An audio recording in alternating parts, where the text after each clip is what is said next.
एक सतनाम पर विश्वास। ईश्वर एक है, उसका सच्चा दो जीव हत्या नहीं करना। अहिंसा का पालन करें।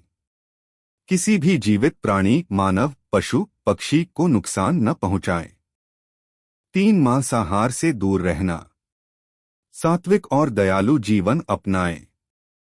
मांसाहार त्याग कर निर्मल भोजन ग्रहण करें। चार, चोरी, झूठ, जुआ जैसी बुराइयों से दूर रहना।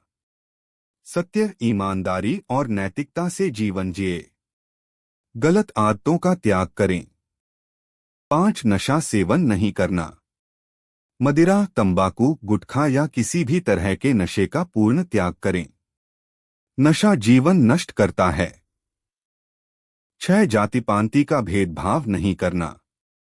सभी मनुष्य एक समान हैं। गुरु जी का प्रसिद्ध उपदेश, मनखे मनखे एक समान।